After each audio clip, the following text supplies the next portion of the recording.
कि कारण कवना भरत आगमन। क्यों आ गया? मैंने तो भरत के लिए आदेश दिया था कि भरत राजा बनकर के अयोध्या का संहार करेगा। भरत यहां आ गए। तब तक किसी ने आकर कहा प्रभु अकेले नहीं आए हैं, सेन संग चतुरंग न थोड़ी, साथ में चतुरंगिनी सेना भी लेकर आए हैं। अब राम जी चिंता में पड़ गए, यदि भरत जी कह दे वापस चलिए तो मैं कहूंगा क्या? भाई का प्रेम बचाऊंगा कि पिताजी का वचन बचाऊंगा? लेकिन राम जी बहुत देर तक उदास नहीं रहे। जैसे भरत भैया के स्वभाव का स्मरण आया, प्रभु प्रसन्न हो गए। कहे मैं क्यों चिंता कर रहा हूं, भरत को मैं ठीक से जानता हूं। भरत उतना ही करते हैं जितना उनके भैया राम कहते हैं। भरत जी अपने मन से कुछ नहीं करते। यही भरत जी के जीवन का वैशिष्ट्य है। देखिए आपसे एक बात कहूं, आपके घर में कोई यदि ऐसा है जो जितना आप सोचे उतना काम करता है, तो आप अपने आप को धरती का सौभाग्यशाली जीव समझिएगा। यदि कोई आपके मन के अनुसार जीवन में चल रहा है, आप बड़भागी हैं। मन लायक नहीं होता है वो। भरत जी भगवान के कहे में है, भरत कहे महू साधु साधु सयाने। भरत जी साधु हैं, भरत जी सज्जन हैं। देखिए जिस दिन हमारे बड़े को विश्वास हो गया कि यदि हम कह देंगे तो ये बात नहीं टालेंगे, यही जीवन की उपलब्धि है। यदि हमारे सदगुरु को हमसे कुछ कहने के बारे में सोचना पड़ रहा है तो धिक्कार है हमारे ऊपर। हमारे पिताजी को हमसे कोई बात कहने के पहले विचार करना पड़ रहा है कहीं कि ना कहीं, इसका मतलब हमारा जीवन श्रेष्ठ नहीं है। श्रेष्ठ कुछ भी बोल सकता है, कभी भी बोल सकता। मैं कोई कथा सुनाऊं, स्मरण सुनाऊं। मेरे पूज्य महाराज श्री एक जगह कथा करने गए, मैं नाम नहीं लूंगा जगह का। बच्चे बड़े बड़े थे, 50-50 साल के, और उनके पिताजी 85 साल के। एक दिन बच्चे, उनके जो बच्चे थे दोनों, 2-3 बच्चे थे, सब महाराज श्री के पास आए, अवस्था 50 के ऊपर। तीनों बच्चे बैठकर महाराज श्री से बोले, सरकार बाबूजी को समझाइए ना, हम लोग बड़े हो गए हैं, किसी के सामने डांट देते हैं, बाजार में ग्राहकों के सामने भी चिल्लाने लगते हैं, इज्जत चली जाती है। महाराज जी सुनते रहे। बाबूजी से पूज्य महाराज श्री ने कहा, बाबूजी आप बच्चों को डांट देते हैं सबके सामने?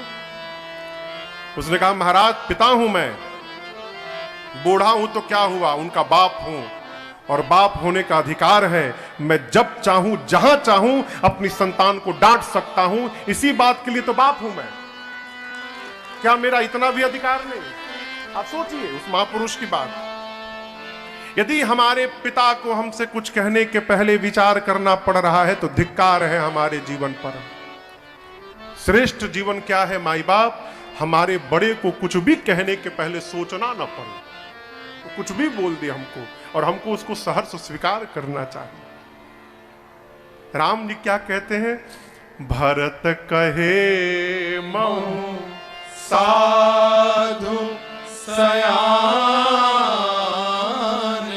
भरत मेरे कहने में रहते हैं, भरत मेरे साधु हैं, सज्जन हैं। राम जी निश्चिंत हो गए। भरत जी के आने की सूचना और प्रभु के चेहरे पर चिंता की रेखाओं को देखकर लक्ष्मण जी आवेश में आ गए। निकाल लिए धनुष बाण, मार दूंगा। किसको मार दूंगा? भरत को मार दूंगा। सेना लेकर युद्ध करने चला आया। अरे भरत जी, लक्ष्मण जी गरजते गरजते यहां तक बोल दिए, यदि शंकर भी सहायता करने उतर गए तो भरत लक्ष्मण के बाण से भरत शत्रुघ्न को शंकर भी नहीं बचा सकते हैं, छोड़ूंगा नहीं मैं। ऐ गरज उठे हो, आकाशवाणी की गर्जना भई, जय हो लक्ष्मण जी, अद्भुत कहा लक्ष्मण जी आपने।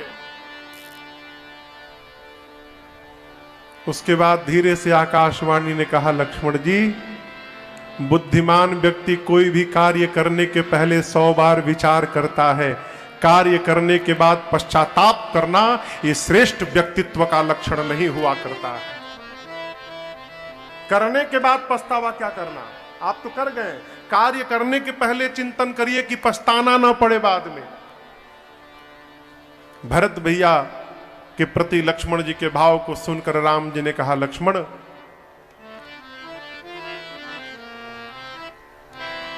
आप कहते हो अयोध्या की सत्ता मिलने के बाद मेरे भाई भरत को अभिमान हो गया है। मैं कहता हूं मेरे भरत को अयोध्या क्या है, ब्रह्मा विष्णु और महेश की भी सत्ता यदि प्राप्त हो जाए उसके बाद भी मेरे भाई को अभिमान होने वाला नहीं है। ये मेरा भरत जी पर विश्वास बोलता है।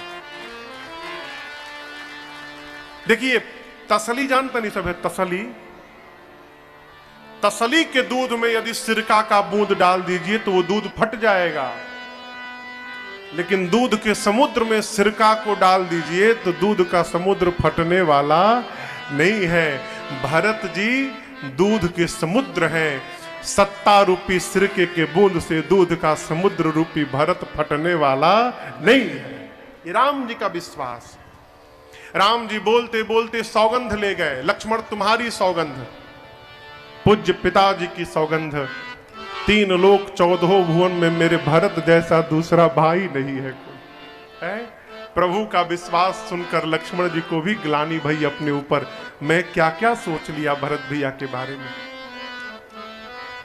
इधर प्रातःकाल गुरुदेव भगवान से विदा लेकर लक्ष्मण जी भरत जी शत्रुघ्न भैया को साथ में लिए निषाद राजगुह को लेकर भगवान से मिलने के लिए चले। भगवान की कुटिया के द्वार पर पहुंचे और आकर दोनों हाथों को ऊपर करके भरत जी पाहि नाथ कहे पाहि गोसाई भूतल पड़े लकुट की दोनों भुजाओं को ऊपर उठाकर भरत जी बोले पाहि नाथ प्रभु त्राहि माम प्रभु। ऐसे कह के भरत जी खड़े खड़े गिर पड़े। भीतर क्यों नहीं गए? भरत जी कहते हैं कि मेरा पापी मुख भैया को दिखाने लायक नहीं बचा, इसलिए कुटिया के द्वार पर ही भुजाओं को ऊपर किए और पाहिनाथ कह के खड़े खड़े भरत जी गिर गए। अब दर्शन करिए भरत जी की ये बात, बचन सप्रेमा लखन पहचाने, और क्या जाने करत प्रणाम भरत जी जाने। भरत जी के श्रीमुख से निकला हुआ ये पाहिनाथ शब्द लक्ष्मण जी के कान में पड़े। लक्ष्मण जी पहचान गए ये तो भरत भैया हैं, और ये शब्द बता रहा है कि भरत भैया प्रभु को प्रणाम कर रहे हैं। अब आप बताइए लक्ष्मण जी सुन लिए तो क्या राम जी नहीं सुने होंगे? कहिए सुने हैं ना, तो राम जी सुने तो गए क्यों नहीं? अरे लोग तो ये भी कहते हैं महापुरुष की चींटी के पग घुंघरू बाजे सो भी साहब सुनता है। चींटी जानता नहीं सब है, चिंटी कितनी बड़ी होती है आप सोचिए, हेती चुकी, और उसके पांव कितने बड़े बड़े हैं। अब सोचिए ऐसा कोई जौहरी हो, कुशल का कारीगर हो, सोनार के होखे इतना कुशल, जो चींटी के पाए का पायल बना दे, और उस पायल को चींटी रानी अपने गोड़ों में पहन ले। जब चींटी का पांव इतना छोटा है तो उसके पांव की पायल कितनी छोटी होगी, और उस पायल के घुंघरू कितने छोटे छोटे होंगे, माइक्रोस्कोप लगाकर देखना पड़ेगा। है? महापुरुष कहते हैं चींटी रानी जब उस पायल को पहन के और धरती पर रुनुक झुनुक करते हुए चलते मेरे राम जी उस पांव के पायल के घुंघरू की भी आवाज को सुन लेते हैं। ये भगवान का सामर्थ्य है, भगवान वो भी सुनते हैं। तो क्या आज भरत जी पुकार रहे तो भगवान नहीं सुने? सुने, लेकिन भगवान सुनकर भी अनसुना कर दिए। मानो लक्ष्मण जी से कहना चाहते हो, लक्ष्मण ये वही भरत हैं जो मुझे बुला रहे हैं, जिनको आप कुछ देर पहले मारने जा रहे थे। अब जब तक लक्ष्मण आप नहीं कहोगे, मैं भरत को उठाने वाला नहीं हूं। भगवान बैठे रहे। यहां गोस्वामी जी कहते हैं, लक्ष्मण जी से भगवान ने कोई प्रश्न किया है? आप दृश्य को समझिएगा। बरगद का वृक्ष है, वृक्ष के नीचे चबूतरा है, चबूतरे पर राम जी सीता जी बैठे हैं, चबूतरे के नीचे हाथ जोड़कर लक्ष्मण जी बैठे हैं। राम जी ने लक्ष्मण जी से कुछ प्रश्न किया है, लक्ष्मण जी प्रश्न का उत्तर दे रहे हैं, तब तक भरत जी ने प्रणाम किया। अब लक्ष्मण जी सोच रहे हैं, उत्तर पूरा करूं कि भरत जी के आने की सूचना दूं? उत्तर बीच में छोड़ता हूं तो स्वामी के प्रति अपराध होगा, भरत जी की सूचना नहीं देता हूं तो भाई का प्रेम दूषित होगा। मैं कैसा भाई हूं, क्या करूं?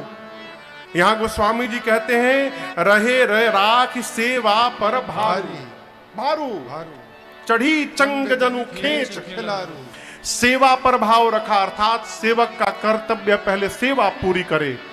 भरत जी आए हैं, ये सूचना नहीं दिए लक्ष्मण जी, चढ़ी चंग जनु खेच खिलाड़ू। यह इसका अर्थ है, जब पतंग उड़ाते हैं हम लोग, कागज का पतंग, तो आराम से उड़ाते हैं, और जैसे बूंदाबांदी शुरू होती है, पतंग उड़ाने वाला तुरंत खींचना शुरू करता है। गोस्वामी जी कहते, चढ़ी चंग, ऊपर उठी हुई पतंग को जैसे खिलाड़ी तुरंत जल्दी जल्दी खींचने लगता है, उसी प्रकार लक्ष्मण जी अब तक धीरे धीरे उत्तर दे रहे थे, लेकिन भरत जी के आने की सूचना मिलने के बाद जल्दी जल्दी उत्तर देने लगे कि किसी तरह उत्तर पूरा हो जाए। उत्तर पूरा किए और उसके बाद सिर को धरती पर रखकर प्रणाम किए, और प्रणाम करके बोले, प्रभु भैया भरत प्रणाम करत रघुनाथ। हे रघुनाथ जी, भरत भी आपको प्रणाम कर रहे हैं।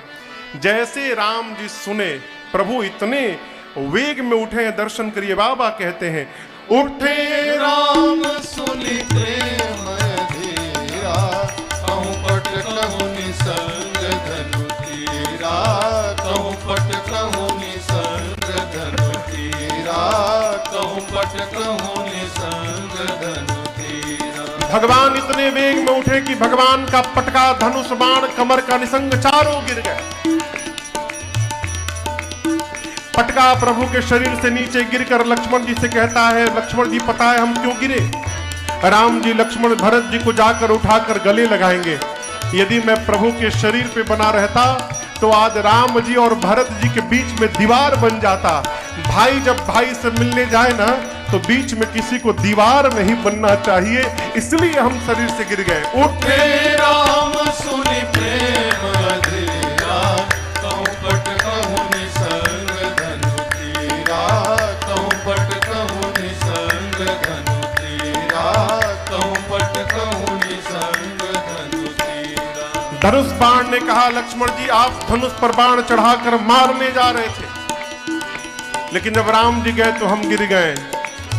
भाई भाई से मिलता है तो हाथ में हथियार लेकर नहीं मिलता है, प्रेम से भरा अपना हृदय लेकर मिलता है। इसलिए उठे राम सुनि प्रेम धीरा, कहूँ पट कहूँ निसंग धनु तीरा, कहूँ पट कहूँ निसंग धनु तीरा, कहूँ पट कहूँ निसंग धनु तीरा। राम जी गए और जाकर प्रभु ने बरबस लिए उठा। भरत जी उठ नहीं रहे हैं, प्रभु ने बरबस बरियाई करके उठाया, और उठाने के बाद उरलाए कृपा निधान, भरत राम की मिलनी लखी, बिसरे सब ही प्रभु ने बरबस भरत जी को उठाया। आज गले लगकर राम जी और भरत जी इतना रोए हैं, वो स्वामी तुलसीदास जी ने तो अपनी कलम को रख दिया नीचे। कहते हैं मेरे बस की बात नहीं है इस प्रेम का वर्णन करना।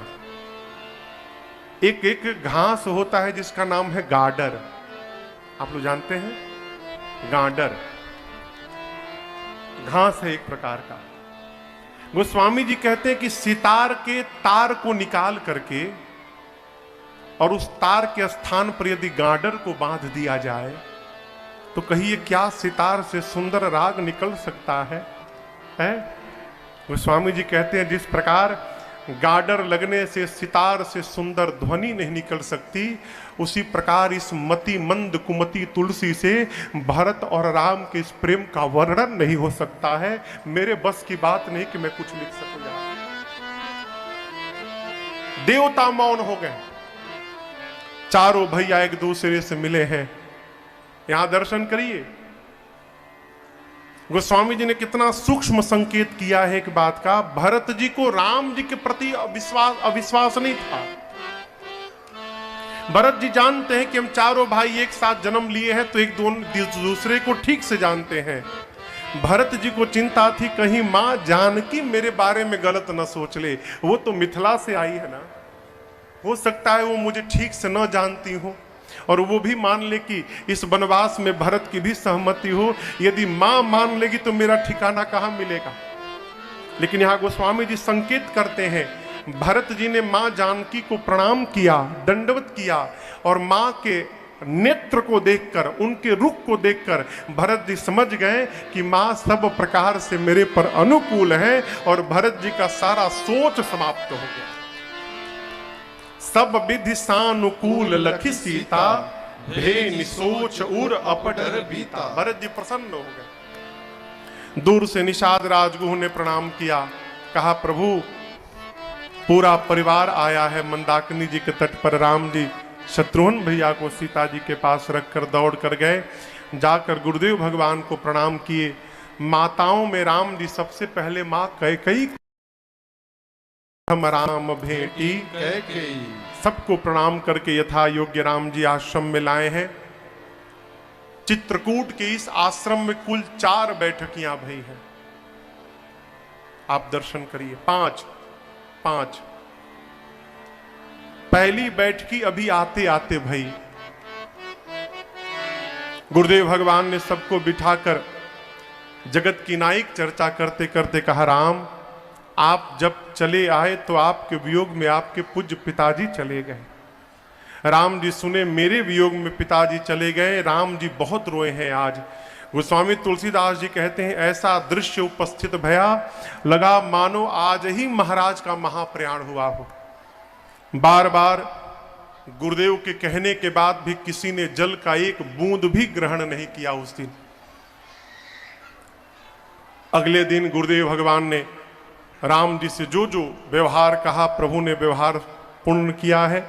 2 दिन बीते, 2 दिन बाद गुरुदेव भगवान ने राम जी से, राम जी जब कहे कि गुरुदेव सबको लेकर आए मिलना, भैया आप वापस जाइए लेकर। गुरु जी ने कहा, राम धर्म से तू करुणा यतन, कसन कहु अस राम, लोग दुखित दिन दुई दर्श, देख लहु विश्राम। गुरुदेव भगवान कहते राम जीवन में दुख वन में नहीं है, जीवन का दुख प्रारंभ तब होता है जब आपसे दूरी बढ़ जाती है।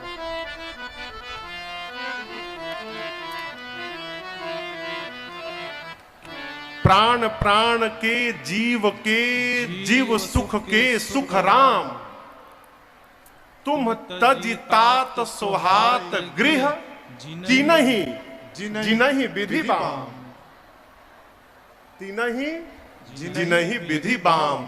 गुरु जी ने कहा आप प्राण के प्राण हैं, सुख को भी सुख देने वाले सुख के धाम हैं, आप जीव के जीव हैं। राम आपको छोड़कर घर उसी को अच्छा लगेगा जिससे ब्रह्मा जी विमुख हो चुके हैं। नहीं तो आप में ही सर्वस्व है राम। आपके पास है तो सुखी हैं और आपसे दूर चले जाएंगे तो दुखी हो जाएंगे। हम तो कहते हैं कुछ दिन और रहने दीजिए। राम जी बोले जो आज्ञा गुरुदेव। सब लोग रहने लगे। बड़ा आनंद चल रहा है चित्रकूट में। लोग त्रिकाल संध्या करते हैं, दर्शन करते हैं, जंगल के कोलभील आकर अयोध्या वासियों की सेवा करते हैं। अयोध्या वासी कोलभीलों से कहते हैं आप लोग हमारी कितनी सेवा कर रहे हैं।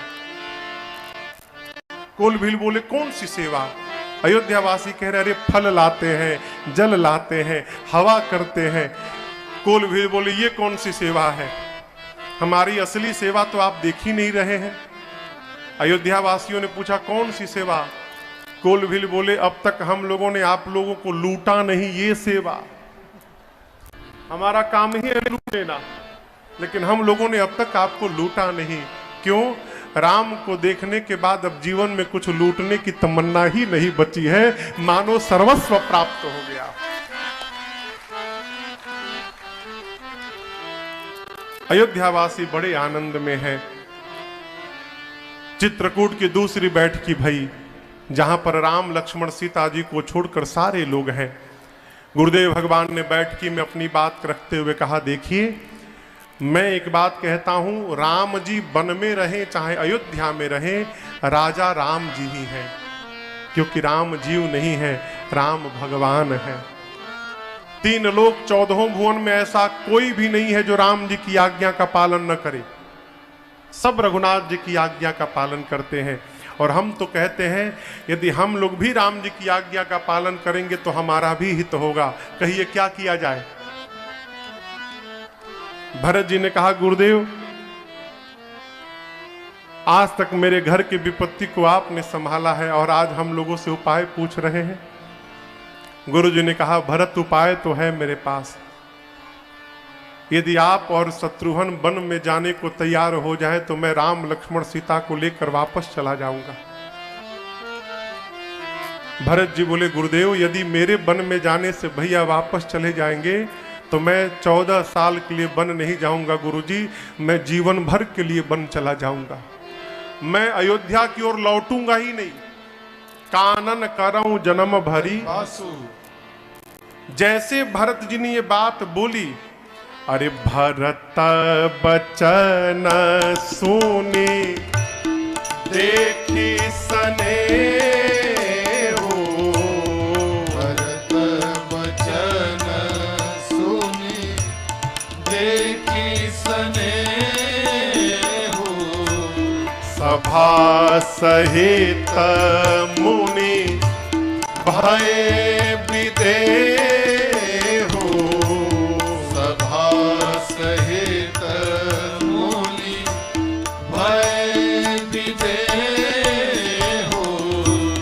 भरत महामहिमा जलराशि। भरत महामहिमा जलराशि।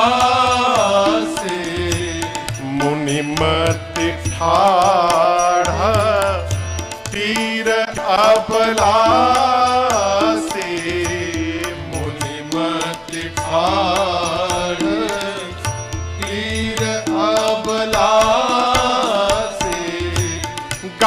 चाह पार जतन ही हेरा। चाह पार जतन ही हेरा। पावन